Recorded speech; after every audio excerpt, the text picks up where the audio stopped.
इसे देखो, यहाँ सुनहरे बालों वाली बारबी हन्ना स्पेंसर है।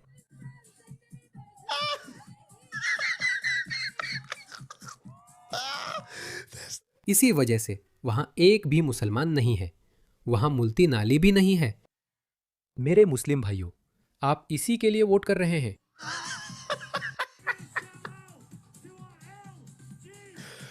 ये बहुत गे है। मुसलमान क्या चाहते हैं? वे कहते हैं सब कुछ बंद करो, उन पर पाबंदी लगाओ, वीजा पर पाबंदियां लगाओ, इजराइल को मान्यता मत दो, हथियार भेजना भी बंद करो। जैसे वे इजराइल के साथ पूरी तरह से राजनयिक संबंध तोड़ना चाहते हैं। उन्हें ब्रिटेन की अंतर्राष्ट्रीय मंच पर स्थिति की परवाह नहीं है। उन्हें ब्रिटेन की अर्थव्यवस्था की भी परवाह नहीं है। उन्हें ब्रिटेन के अपने सहयोगियों जैसे कि संयुक्त राज्य अमेरिका के साथ संबंधों की भी परवाह नहीं है। और मैं उन्हें ब्रिटेन और अब ऑस्ट्रेलिया के अमेरिका के साथ संबंधों के इस पूरी तरह से टूटने के लिए दोषी मानता हूं। हमारे लेबर नेता सिर्फ छोटे से मुस्लिम मतदाता वर्ग को खुश करने के लिए अमेरिका से गठबंधन बिगाड़ रहे हैं। अच्छा दोस्तों, जब हमें लगा कि चीजें बेहतर होने वाली हैं, मुझे लगता है कि वे बेहतर होंगी, लेकिन कुछ बड़ी जटिलताओं के बिना नहीं। इस फोटो को देखिए, इन्हें देखिए। ये आदमी ब्रिटेन की सबसे लोकप्रिय वामपंथी पार्टी ग्रीन्स का नेता है। वे बहुत वामपंथी वोक समाजवादी हैं। इसे यह समलैंगिक यहूदी आदमी चलाता है जो एंटी जायोनिस्ट, एंटी इजराइल है, जो आज के वामपंथियों के बीच बहुत लोकप्रिय विचारधारा है। और ये दोनों उसके सह नेता है, ये उसके डिप्टी है। ये महिला डेंसिंग वामपंथी, वोक, उदारवादी और शरणार्थियों का स्वागत करती है। असल में वो अपने पड़ोस में शरणार्थियों से खुश नहीं है। उसने स्थानीय परिषद को पत्र लिखकर कहा कि पड़ोस में प्रवासियों को न रखा जाए क्योंकि इससे सड़कों पर असुरक्षा बढ़ती है। वे चाहते हैं कि दुनिया भर से शरणार्थी इंग्लैंड आए, बस मेरे पड़ोस में नहीं। ठीक है, समझ गया, लेकिन इससे भी ज्यादा परेशान करने वाला ये आदमी है। वो पूरी तरह से इस्लामवादी है, ठीक है? वो कोई दिखावटी मुसलमान नहीं है, ना ही कोई उदारवादी मुसलमान है, ना ही ऐसा मुसलमान है जिसके बारे में हम कह सके, जानते हो क्या? शायद वो इस्लाम में विश्वास नहीं करता, शायद उसे इस्लाम के बारे में पता नहीं है। उसके दिल में ब्रिटेन की भलाई सबसे ऊपर है। मैं दिखाता हूं वो कौन है। एक सेकेंड।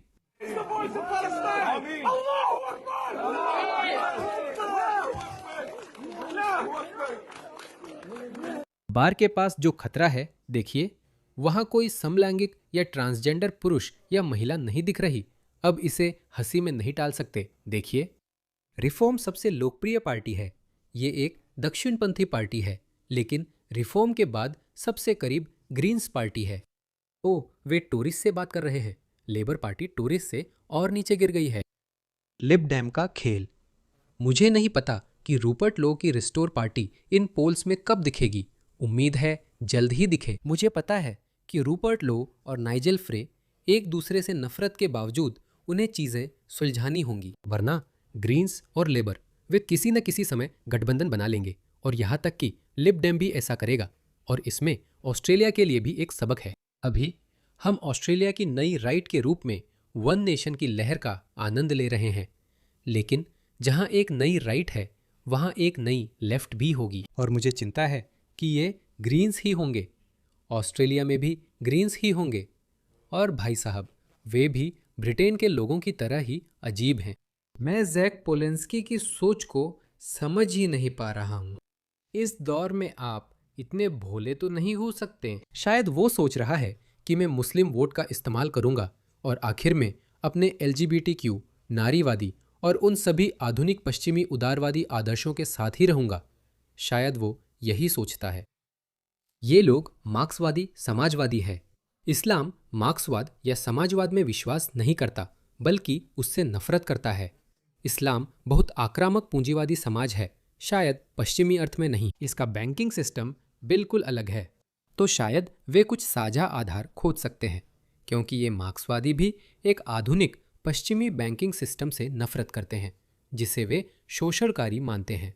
कुछ हद तक ये शोषणकारी हो सकता है, लेकिन हमारी अर्थव्यवस्था इन्हीं बैंकिंग सिद्धांतों पर टिकी है। ये मुश्किल है, फिर भी उन्होंने कई लोगों को जोड़ा है। इसे देखें। वे कहते हैं कि वहां 5 लाख लोग थे।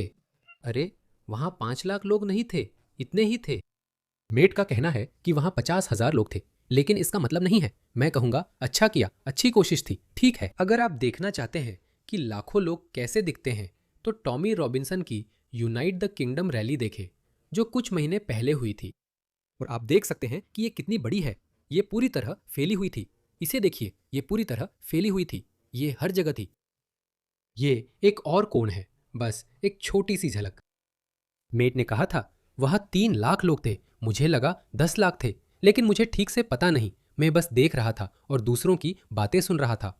टॉमी रॉबिन्सन के अनुसार वहां 30 लाख लोग थे। सच शायद बीच में है, लगभग 10 लाख लोग होंगे। लोग संख्या बढ़ा चढ़ाकर बताते हैं। देखिए, यहां कोई मुसलमान नहीं दिख रहा।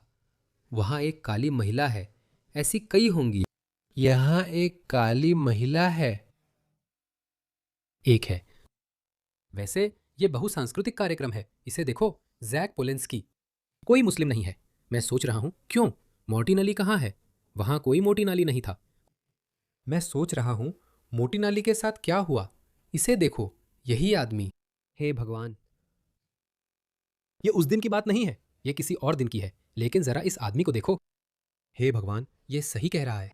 वो नफरत करता है, पूरा का पूरा कट्टर इस्लामवादी है। वह पूरा का पूरा कट्टर इस्लामवादी है और मानता है कि समलैंगिकों को छत से फेंक देना चाहिए। मुझे लगता है वे आपस में भयंकर लड़ाई में उलझे हैं। मोतीनाली सोचता है जैक पोलेंस्की के जरिए ऊपर जाएगा। जैक पोलेंस्की सोचता है कि वो मोतीनाली और मुस्लिम वोट का इस्तेमाल करके शीर्ष पर पहुंचेगा। लेकिन इसे देखिए, ये कितना उल्टा है। ये एक साथ मजेदार और दुखद है। इसे देखिए। ओ, वहां सुनहरे बालों वाली बार्बी हन्ना स्पेंसर है।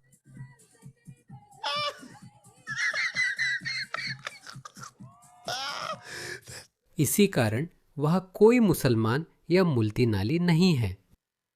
मेरे मुस्लिम भाइयों, आप इसी के लिए वोट कर रहे हैं।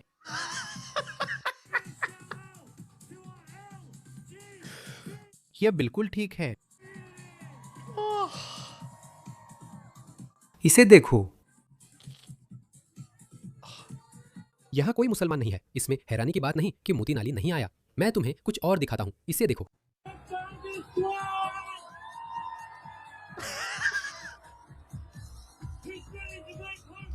बहुत सटकर और रगड़कर नाच हो रहा है। देखो, मैं बढ़ा चढ़ाकर नहीं कह रहा। दूसरे एंगल से भी देखो। यहां कोई मुसलमान नहीं है। देखो, ये लोग नाच रहे हैं। जैक पोलेंस्की, हैना स्पेंसर और कुछ पुरुष स्ट्रिपर्स नाच रहे हैं। देखो, एक भी मुसलमान नहीं है और ये लोग इस आदमी को वोट देंगे। हे भगवान, क्या हो रहा है? यकीनन मेरे प्यारे मुसलमान, आप इसका समर्थन नहीं कर सकते, लेकिन यह ब्रिटिश मुसलमानों की मानसिकता दिखाता है कि वे इसके लिए वोट देंगे जो पूरी तरह से उनके विश्वास प्रणाली के खिलाफ है। सिर्फ ब्रिटिश समाज या ब्रिटिश लोकतांत्रिक व्यवस्था को कमजोर करने के लिए। वे नहीं चाहते कि मुख्यधारा की राजनीतिक पार्टियों की कोई चले। क्यों? क्योंकि लेबर और टोरीज जैसी मुख्यधारा पार्टियों को बीच का रास्ता ढूंढना पड़ता है। वे इजराइल की खुली निंदा नहीं कर सकते थे, न ही उसका पूरा समर्थन कर सकते थे। इसलिए उन्हें सोच समझकर बीच का रास्ता चुनना पड़ता था कि मुसलमान क्या चाहते हैं।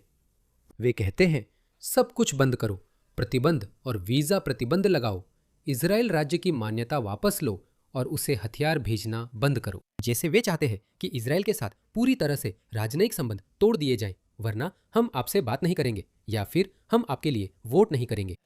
ऐसी सोच कितनी खतरनाक है।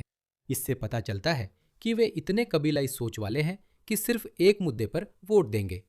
बस यही है। उन्हें किसी और मुद्दे की चिंता नहीं है। उन्हें ब्रिटेन की अंतर्राष्ट्रीय मंच पर स्थिति की परवाह नहीं है। उन्हें ब्रिटेन की अर्थव्यवस्था की परवाह नहीं है। उन्हें ब्रिटेन के अपने सहयोगियों जैसे कि संयुक्त राज्य अमेरिका के साथ संबंधों की भी परवाह नहीं है। मैं उन्हें ही दोषी मानता हूं कि ब्रिटेन और ऑस्ट्रेलिया का अमेरिका से संबंध पूरी तरह टूट गया। हमारे लेबर राजनेता सिर्फ एक छोटे से मुस्लिम वोटर बेस को खुश करने के लिए अमेरिका के साथ गठबंधन बिगाड़ रहे हैं।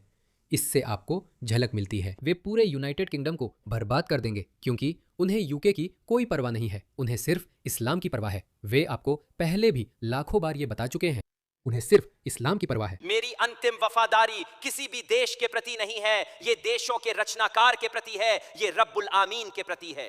ये मत कहो कि मैं सबसे पहले ब्रिटिश हूं, तुम ब्रिटिश नहीं हो, तुम सबसे पहले मुसलमान हो, यही तुम्हारी पहचान है। क्या ये समझ में आता है? जितनी ज्यादा मुस्लिम राजनीति ब्रिटिश मुख्यधारा पर हावी होगी, ब्रिटेन उतना ही तीसरी दुनिया के मुस्लिम देश जैसा लगेगा, यह तय है।